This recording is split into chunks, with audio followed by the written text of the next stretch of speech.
Guys good morning. ഞങ്ങളപ്പോൾ ഇന്ന് രാവിലെ മസാല ദോശ കഴിക്കാൻ വന്നത്. അപ്പോൾ നമുക്ക് എങ്ങനെ ഉണ്ടാക്കുമെന്ന് അറിയാമല്ലോ. അപ്പം ഉണ്ടാക്കാൻ അറിയാത്തവരെല്ലാവരും ഇത് കണ്ട് പഠിച്ചേക്കണേ. നമുക്ക് അടുക്കിലേക്ക് പോവാം. ഉള്ളിൽ നല്ലപോലെ എണ്ണ തേച്ചു. ഇനി ചൂടായി മാവ് വയ്ക്കാൻ പോകണം. നമ്മുടെ ദോശ മാവ് ഒതുക്കുക.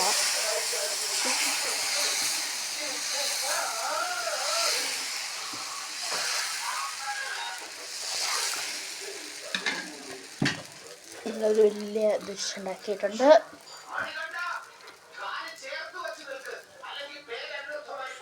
എണ്ണ ഒഴിച്ചിട്ടുണ്ട്. നല്ല ഉള്ളൂ, നല്ല എണ്ണയാണ് ഒഴിക്കുന്നത്. അപ്പം ഇടയ്ക്ക് ഒന്ന് ഒഴിച്ച് കൊടുക്കണം. നല്ല ഉള്ളു സൈഡൊക്കെ മുരിഞ്ഞ് വിട്ട് വരുള്ളൂ. പെട്ടെന്ന് ഇവിടെ നിന്ന് ഈ സൈഡിലൊക്കെ വിട്ട് വരണമെങ്കിൽ നല്ലെണ്ണ ആയിരിക്കും ബെറ്റർ. ഞങ്ങളതാണ് വയ്ക്കുന്നത്. നിങ്ങളേതാണെന്ന് വയ്ക്കുന്നത് കമൻറ്റ് ബോക്സിൽ രേഖപ്പെടുത്തണം. ഒന്ന് പൊളിച്ച് അപ്പം വരുന്ന് തുടങ്ങി കേട്ടോ. അപ്പം നല്ലെണ്ണ യൂസ് ചെയ്ത് ഇങ്ങനെ കിട്ടും. മസാല മസാല കൂട്ടുന്നുണ്ട്. ഓടുവേ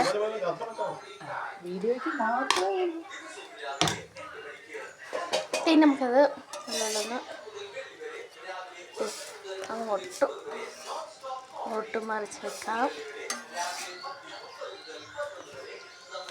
അപ്പം നമ്മുടെ സ്പെഷ്യൽ മസാല ദോശ മസാല ദോശ റെഡി ഇരിക്കുകയാണ്. ഉണ്ടാക്കുന്നത് ദോശ ഇത്തിരി എളുപ്പമൊക്കെ വെച്ച് അങ്ങനെ ഉണ്ടാക്കി എല്ലാവരും ട്രൈ ചെയ്ത് നോക്കണം. ഇപ്പോൾ ഉണ്ടാക്കിയത് വേറൊരു ടൈപ്പ്. ഇതാണ് എൻ്റെ ഇത്. അപ്പം നമുക്ക് ടേസ്റ്റ് ചെയ്ത് നോക്കാം.